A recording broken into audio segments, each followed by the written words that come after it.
My son, Michael, and his wife, Amanda, sat across from me at the kitchen table, the morning sun glinting off their faces like they were the two golden statues in some sort of entitled monument. The air, usually thick with the smell of my coffee and toast, was heavy with an unspoken demand that had just been made all too clear.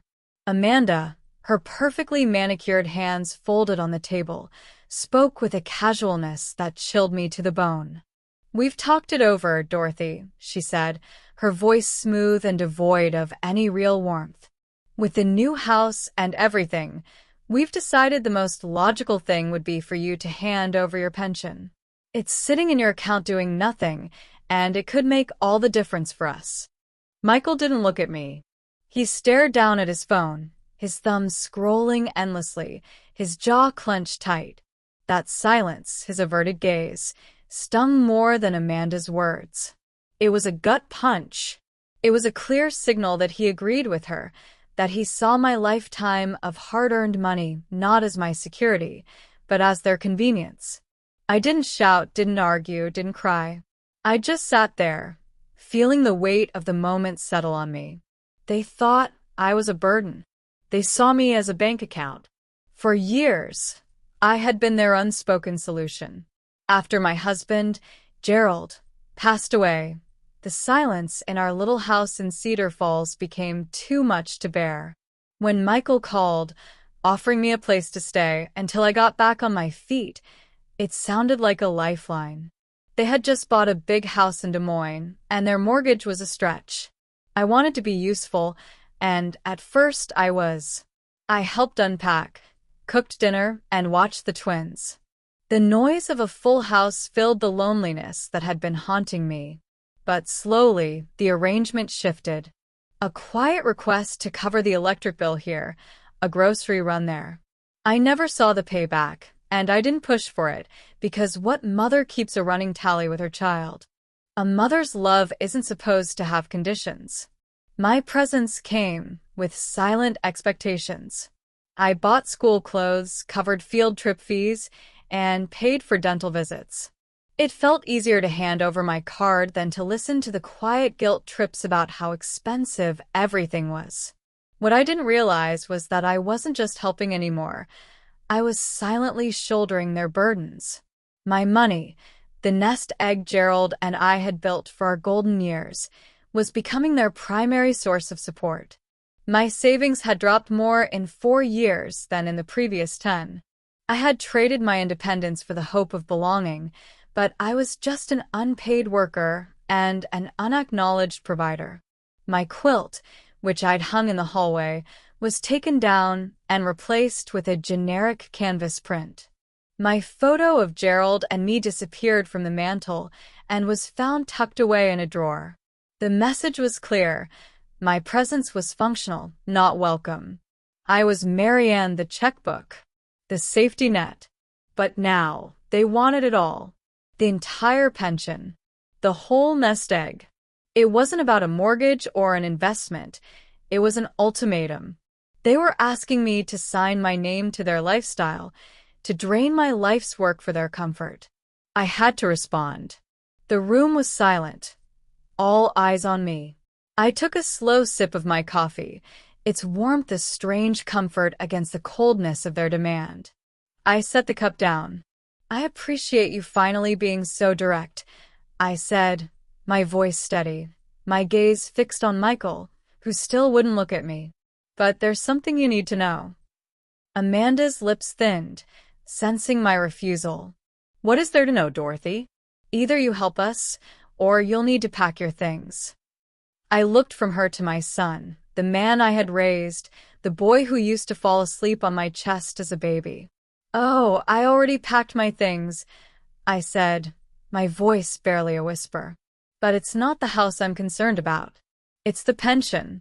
You see, I had already decided to give it to someone else. Someone who truly deserved it." The silence that followed was different this time. It wasn't a quiet expectation. It was a genuine shock. Their eyes widened, their carefully composed masks slipping away, revealing the pure panic underneath. They had no idea that while they were taking, I was quietly giving somewhere else. And now I was ready to show them just how much they had lost. The silence that followed my words was thick enough to cut with a butter knife. Amanda's mouth opened slightly, then closed. Michael finally looked up from his phone, his eyes wide with a mix of confusion and indignation. He was like a child whose favorite toy had just been given to someone else. "What are you talking about, Mom?" he asked, his voice tight. "You gave it away? To who?" "To a new foundation," I said, my voice steady, feeling a quiet strength I hadn't known I still had. "It's called the Serenity Foundation. It provides scholarships for young women who want to go to college but can't afford it. I've been working with them for a few months now." Amanda scoffed. "A foundation? Are you serious, Dorothy? You're giving away your life savings to strangers? We are your family. Your real family." "And you are my family," I replied, looking directly at her, "which is why I've already given you so much. The groceries, the utility bills, the trips to Disneyland. I lost count of the times I've sent money to cover what you called unexpected emergencies. But my pension was different. That was my future, the one Gerald and I had planned for." My mind drifted back to Gerald, my husband. He was a man of quiet integrity, a factory foreman with hands calloused from years of work. Every night, he would come home, tired but fulfilled, and he would put a portion of his paycheck aside. "For our old age, Marianne," he'd say, a soft smile on his face. "So you never have to worry." He had worked so hard, all his life, to ensure I would be secure. And now, I was watching his legacy, his sacrifice, get used to fund their new hot tub and granite countertops. It felt like a betrayal not just of myself, but of him. After Gerald died, I was lost. I had spent so much of my life being a mother and a wife that I forgot how to be just Marianne. The house felt empty, and I felt hollow. That's when Michael called. He was so persuasive, so earnest. "Come live with us, Mom. We need you. The kids need you. It would be good for everyone." And I believed him. It was a siren song I was all too willing to follow. I imagined cooking for them, helping with homework, and having a purpose again. I packed up my memories and moved to a house where I felt more like a ghost than a guest. My purpose shifted from being a mother to a silent benefactor. I would see Amanda's friends' designer handbags and Michael's new golf clubs and know that my money had contributed to them. My old friends would call and ask how I was, and I would lie and say, "Oh, just so busy helping the kids." It's wonderful. But it wasn't wonderful. It was draining. And I knew deep down that I was being taken for granted. They had gotten so used to my support, they now saw it as an entitlement, not a gift. Back in the kitchen, I watched the disbelief on their faces morph into anger. Michael finally spoke, his voice rising. "Mom, that's insane. You can't just give away that much money without even asking us." "Ask you?" I asked, my voice still low and calm. "Did you ask me before you decided to take over the money I earned for my retirement? Did you ask me before you spent it on your lifestyle, your house, your vacations?" No. You just took it. And now I'm telling you, it's gone. It's already been put to work, helping young women build futures for themselves. Futures that you two clearly thought you didn't need to work for yourselves. The full weight of my decisions settled over them. They had lost their leverage, their security blanket, the silent bank that was me. Michael's face turned a shade of red, and Amanda's eyes narrowed to slits. They thought they had all the power, that by threatening to kick me out, they could control me. But my quiet rebellion had already happened. I was already free. Amanda pointed a sharp finger at me. "Fine," she spat, her voice laced with venom. "Then you have no reason to be here. You have a week to find somewhere else to live." I smiled. A real, genuine smile. I know, I said. And I've already found a place. The surprise on their faces at my last sentence was even more satisfying than the one about the pension. It was the look of two people who had just been outsmarted by the person they considered a non-factor. Amanda's perfect composure finally shattered. What do you mean you've found a place? Where? You haven't been looking. You've been here all day, every day. No, I said, a slow, knowing smile spreading across my face. You just thought I was. I had learned to become a ghost in their house. While they were at work, I was out. I would tell them I was running errands, going to the library, or visiting an old friend, all of which were true, but with a new, secret purpose. My quiet rebellion had started months ago, not with anger, but with a simple, desperate need for peace. The day I realized I had become their ATM, I started to look for a way out. My friend, Sarah, was the only one who knew. Sarah and I had been friends since high school, a bond forged over decades of shared laughter, tears, and bad perms. She was a no-nonsense woman with a heart of gold, and when I finally confided in her about my living situation, she didn't mince words. "Marianne, you are not a charity," she said, her voice firm over the phone. "You are their mother, not their bank. You need to get out of there. You deserve your own life." She was the one who found the ad in the local paper for a small, charming cottage on the edge of town. It was part of a larger property, owned by an elderly woman named Martha, who was looking for a long-term tenant. The rent was surprisingly affordable, and the cottage itself was perfect. 2 bedrooms, a small garden, and a porch swing. It was exactly what I had been looking for, a place to call my own. My own space, my own schedule, my own life. I had visited the cottage a few times, each time inventing a new errand to explain my absence. I had signed the lease and made a small deposit with a portion of my savings I had carefully put away. I had even quietly started to buy small things for the cottage, new towels, a coffee pot, a comfortable reading chair, hiding them in Sarah's garage. It felt like a mission, a secret operation to reclaim my life. Every purchase was a little act of defiance, a quiet declaration of independence. I looked at Michael and Amanda now, the full truth dawning on them. The woman they thought they had trapped was already walking out the door. "I've been getting my affairs in order for months," I explained, my voice calm. "I didn't tell you because I knew you would try to talk me out of it. Or worse, stop me. But it was the right decision. My money is now going to a place where it will do real good, and I'm going to a place where I can finally be myself again." Michael finally looked me in the eye, his face a mask of betrayal. "How could you do this to us, Mom? We're your family." "I'm doing this for me, Michael," I said, the words a gentle but firm rebuke. "For once, I'm putting my own needs first. And I hope one day you'll understand what that means." I stood up and walked away from the table. The conversation was over. There was nothing left to say. They could see the suitcases by the door. The wheels weren't rattling this time. I walked past the spot where my photo of Gerald used to be, now just a blank space.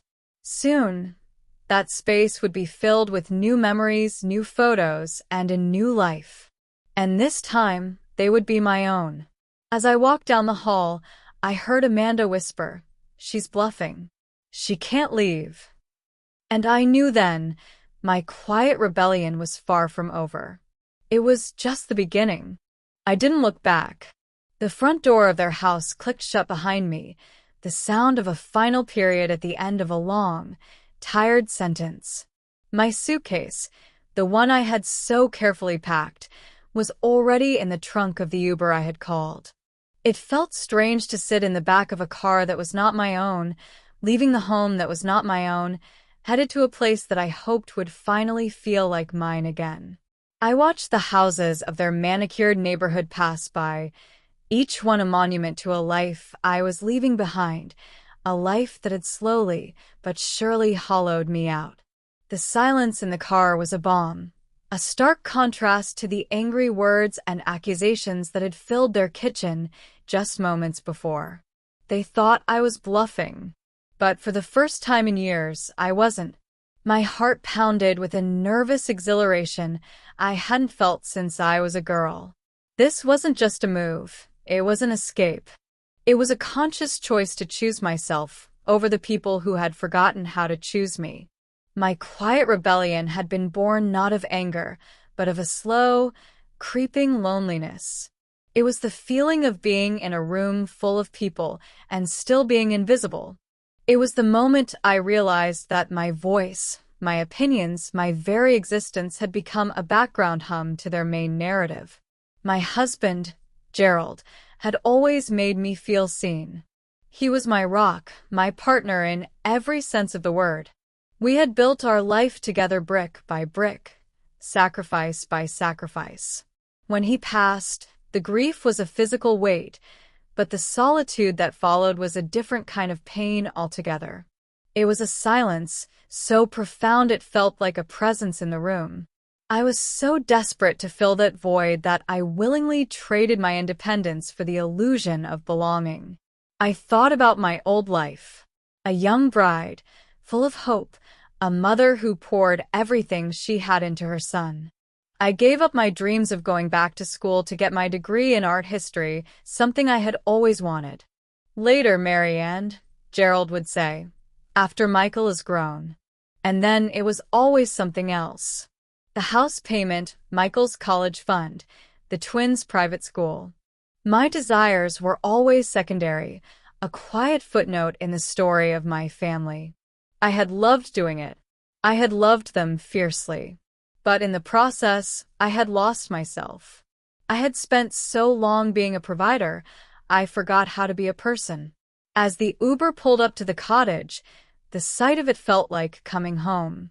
It was small, a charming, stone-walled cottage with a climbing rose bush near the front door.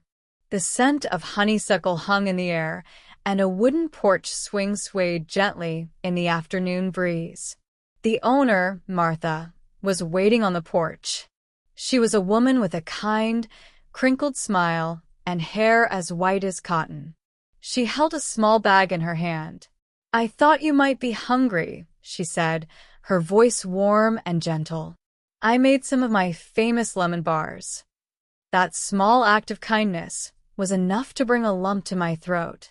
Here with a stranger, I was being seen. I was being welcomed.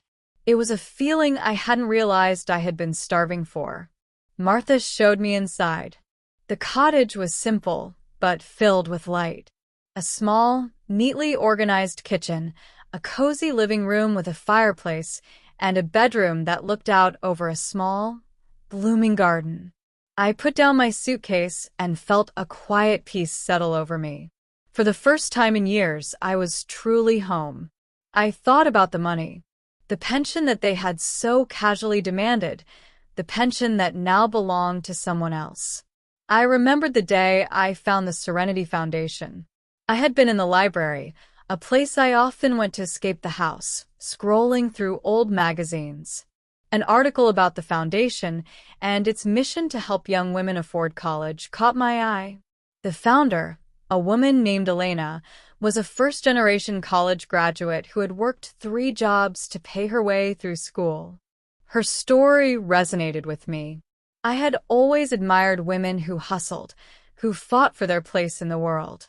I had called the foundation, and after several meetings and conversations with Elena, I knew this was where the money needed to go. It wasn't a whim. It was a deeply personal choice. It was a way to honor Gerald's legacy, the desire to build a secure future, by giving it to someone who would use it to build their own. My first recipient was a young woman named Clara, a hard-working, brilliant student who wanted to study engineering. Her passion and drive reminded me of my own dreams all those years ago. It felt like a small part of me was going to college with her, finally getting to learn about something other than family needs. In giving the money away, I had not lost my security. I had found a new, more profound purpose. I had found a way to honor the woman I used to be. As I sat on my new porch swing, eating a warm, perfectly tart lemon bar, my phone buzzed. It was Michael.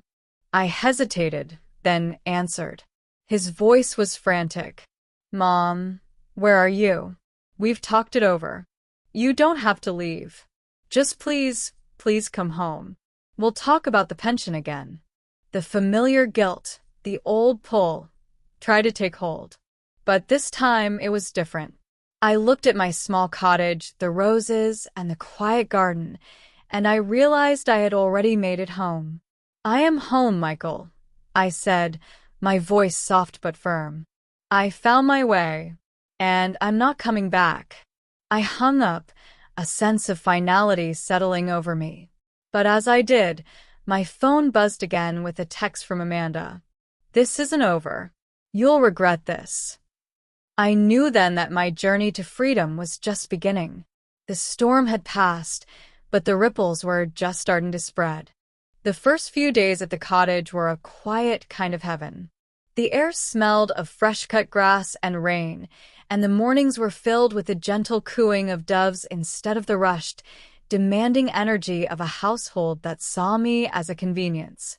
Martha, my landlady, would sometimes bring over a piece of pie or a handful of tomatoes from her garden, and we would sit on the porch swing, talking about everything and nothing. She had a kind of wisdom that came from a life well lived, and she listened to my story without judgment, nodding slowly as I spoke about Michael and Amanda. Her presence was a comforting anchor, a stark contrast to the transactional relationships I had just left behind. In that quiet time, I began to unpack not just my suitcase, but the heavy layers of obligation and guilt I had carried for years. I hung my quilt on the wall in the living room and placed Gerald's photo on a small side table by the window. It felt like I was finally reclaiming my space and my memories. I found immense joy in the small things, a steaming cup of tea brewed just for me, a book I could read without interruption, and the quiet rhythm of a life lived on my own terms. My freedom wasn't loud or dramatic. It was a slow, gentle unfolding. But the peace didn't last long. My phone, which had been blissfully silent for a full day, began to buzz with a relentless urgency. First, it was a string of texts from Michael. They started as angry accusations. "How could you do this? We're your family. We need that money." Then they shifted to manipulative pleas. "Mom, you're breaking our hearts. Don't you care about your grandchildren's future?" Finally, the tone turned to desperation. He sent me a photo of a notice from their mortgage company.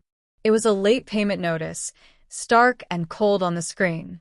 He was trying to guilt me, to make me feel responsible for their impending collapse. Amanda's messages were a different beast. They were sharper, more cutting. "You are being selfish, Dorothy. After all we've done for you, this is how you repay us? We opened our home to you. We welcomed you in." I didn't respond. I knew that engaging would just pull me back into their twisted reality. Their sense of entitlement was a tangled web, and for years, I had been caught in it. My quiet refusal to answer their calls was the most powerful protest I had ever made. My mind went back to the letter that had arrived just a week before I left. It was from Clara, the young woman who had received the scholarship from the Serenity Foundation. Her elegant handwriting filled a page with gratitude. She wrote about her first semester, about the challenges and the triumphs, and how the scholarship had changed her life. "I can focus on my studies now, Mrs. Marion," she wrote. "I don't have to work 2 extra jobs just to afford my books. You've given me more than money. You've given me a chance to build a real future." I read that letter over and over, the words a powerful antidote to the poison of Michael and Amanda's messages. My money wasn't just a number in an account. It was a stepping stone for someone's dreams. It was going to a place of pure potential, not being used to fuel an extravagant lifestyle they couldn't afford. My decision wasn't just about my freedom, it was about investing in a future that was truly deserving. My phone buzzed again, but this time it was Sarah. "Are you okay?" she asked, her voice laced with concern. "Michael called me. He's going around telling everyone you've gone crazy and given all your money away. He's telling people he's worried for your mental health." I felt a pang of sadness. Not for their accusations, but for them. They were so desperate that they were willing to tear me down to justify their actions. That night, as I sat on my porch, the fireflies flickering in the garden, I finally replied to Michael's texts. I chose my words carefully, with the clarity that only true distance can bring. "Michael," I wrote, "I gave you the gift of my love and support for years. I paid for your home, your children's school, and your vacations. I gave you the chance to get on your feet, but you didn't take it. You took my generosity for granted. Now I've given a gift to someone who will use it to build, not just to buy. The only person you have to blame for your problems is the one staring back at you in the mirror. You need to learn how to stand on your own 2 feet, and I have faith that you can. I won't be coming back." I put my phone down, a weight lifted from my shoulders. But just as I did, a car pulled up the gravel drive. Its headlights cut through the darkness, illuminating the front of the cottage. The car door opened, and I watched, my heart thumping against my ribs, as 2 figures emerged. It was Michael and Amanda. They hadn't given up. They had come to my sanctuary, and I knew this time the conversation wouldn't be over a simple text. It was a desperate, final confrontation. The headlights of their car cut through the darkness, illuminating the front of the cottage in a harsh, unforgiving light. It felt like an invasion. My heart pounded, but it wasn't with fear. It was with a strange, quiet resolve. I was no longer the woman who would stand by, silently absorbing their demands. I was Marianne, the one who had finally drawn a line. Michael and Amanda walked up the path, their faces a mixture of desperation and fury. Amanda spoke first, her voice a sharp, cutting whisper. "Dorothy, we know you're in there. Open the door." I didn't open it. I walked to the porch, and without saying a word, I sat down on the swing. My peaceful sanctuary was now the stage for their final, desperate play. Michael approached the steps, his hands shoved in the pockets of his jacket. "Mom, we need to talk. You can't just run away from your family." "I didn't run away," I replied, my voice calm, the gentle creak of the swing the only other sound. "I walked away. There's a difference." Amanda scoffed, her arms crossed tightly over her chest. "Semantics. We're about to lose the house, Dorothy. The bank called. We're 2 months behind on the mortgage. This is what you've done." Her words were meant to be a blade, but they fell short, harmlessly at my feet. "No, Amanda," I said, my voice as steady as the stones of the cottage. "I didn't do this. Your choices did. You chose a house you couldn't afford. You chose a lifestyle you couldn't sustain. You chose to see me as a solution instead of a mother. And for years, I let you. But my choice to leave and to use my money for good is a consequence of yours, not the cause of your problems." Michael finally spoke, his voice cracking with emotion. "But Mom, we're your flesh and blood. This is a family emergency. You have to help us. We're going to lose everything." The familiar pull of guilt, the deep-seated maternal instinct to protect and provide, tugged at my heart. But it was a faded, weaker feeling now, overshadowed by the memory of their selfishness. I thought about all the times I had quietly paid for their dinners, their vacations, the endless emergencies. They weren't asking for help. They were demanding payment for a debt they believed I owed them. A debt that never existed. "Michael," I said, my gaze softening, "I love you, but I've spent my entire life giving to you. I sacrificed my dreams for yours. I worked so that you could have a life I never had. And what did it get me? An ultimatum. I gave you a safety net and you never learned to fly. So I pulled the net away. Not because I don't love you, but because it's the only way you'll learn to stand on your own 2 feet. I paused, and then I spoke about Clara. I told them about her letter, her gratitude, and her dreams of becoming an engineer. I described her drive and her humble gratitude, a stark contrast to their entitled demands. That money, the money you wanted for your hot tub and your granite counters, is now helping a brilliant young woman get a college education she otherwise couldn't afford. It's helping her build a future she's working for, not just expecting. That, Michael, is where my money belongs. The finality in my voice hung in the air. They stared at me, their faces blank with the shock of someone who has just been told no for the first time. The power dynamic had shifted completely. I was no longer the quiet, agreeable mother. I was a woman who had found her voice, her power, and her purpose. Amanda looked at Michael, and for the first time, I saw a flicker of doubt in her eyes. The carefully constructed facade of their perfect life was cracking. Without another word, Amanda turned and walked back to the car. Michael lingered for a moment, his shoulders slumped. He looked at me, his mother, and then at the small cottage, a place that represented a freedom he didn't understand. He finally turned and followed her, the sound of the car door closing a final, definitive period on our conversation. As the car's headlights receded down the driveway, I let out a breath I hadn't realized I was holding. The silence returned, but this time it was a deep, profound peace. I was alone, but I wasn't lonely. My phone buzzed in my pocket. It was a text from Sarah. "They left," she wrote. "Are you okay?" I smiled and simply replied, "I'm home." I looked up at the stars, feeling lighter than I had in years. The quiet storm had passed. I had lost a house, but I had gained a life. And I knew this was only the beginning of my new story. The morning after their desperate visit, a profound calm settled over me. It was the quiet that comes after a storm has passed, leaving the air fresh and clean. The confrontation on the porch hadn't been an act of vengeance, but one of self-preservation. I had finally put a boundary in place, a brick wall around my heart and my life, and for the first time in years, I felt truly safe.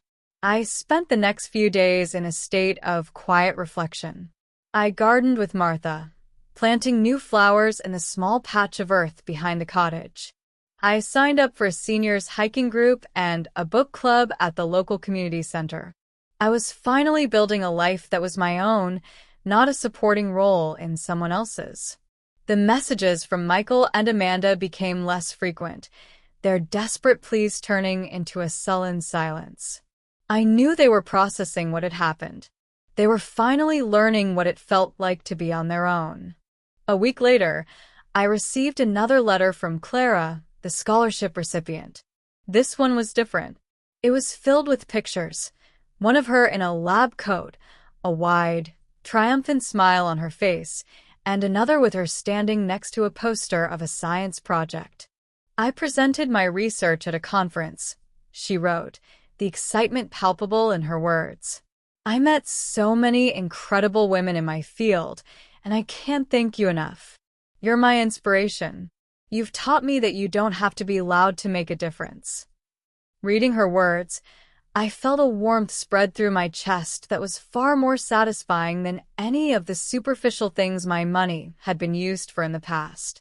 My quiet revenge wasn't about their downfall, it was about my own rise. It was about redirecting my love and resources to where they would truly flourish. I had given my son and his wife everything, and they had taken it for granted. I gave a young woman I'd never met an opportunity, and she was turning it into a future. The first ripple of their consequences came a few days later in the form of a phone call from Michael. He sounded exhausted, defeated. "Mom," he began, his voice devoid of its usual bluster. "The house, we're losing it. The bank won't work with us. We have to move out by the end of the month." He paused, and I expected the usual manipulative plea, but instead, he said, "I don't know what to do." "You figure it out, Michael," I said, my voice gentle but firm. "You're a smart man. You have a job. You have a wife who is also a very capable woman. This is an opportunity for you two to start over, to build something together without relying on anyone else." He was silent for a long moment, and I could hear Amanda whispering frantically in the background. "Don't beg her. Just hang up," he finally said, his voice a whisper of its former self. "And Michael," I added, "don't look at it as a defeat. Look at it as a chance to finally become the person you were always meant to be." I hung up the phone before he could reply, my heart heavy but resolute. It was hard to see my son in such a state, but I knew, deep in my soul, that this was the kindest thing I could do for him. Sometimes love means letting go. The second ripple came from an unlikely source, my old friends. Michael, in his desperation, had told them I had gone crazy and given all my money away. They, in turn, told me that they had been worried, but I simply told them the truth. I told them about the years of quiet demands, the feeling of being an afterthought in my own son's home, and my quiet, careful plan to leave. They listened, and to my surprise, they didn't judge. Instead, they shared their own stories of feeling taken for granted by their children, of a lifetime of giving that was never truly appreciated. My story was not just my own. It was a universal experience among women of our generation, a testament to the sacrifices we made and the quiet resilience we had to find to reclaim ourselves. I was no longer just a mother. I was a woman who was finally seen for who she was, not what she could provide. My revenge wasn't a sudden, dramatic act. It was a slow, beautiful unfurling of my own power. My pension wasn't just money. It was my freedom. It was the currency of my own self-worth. Weeks turned into months, and I heard bits and pieces about Michael and Amanda's life. They had sold the house and moved into a smaller apartment. They were both working 2 jobs to make ends meet, but they were doing it. They were standing on their own 2 feet. I thought about them often, not with bitterness or anger, but with a strange, quiet hope. I had given them the biggest gift I could ever give them, one that was far more valuable than any amount of money, the chance to become independent, to learn to rely on their own strength. It was a hard lesson, but it was one they would never forget. And I, Marianne, had found a new purpose. My new life wasn't about revenge. It was about living.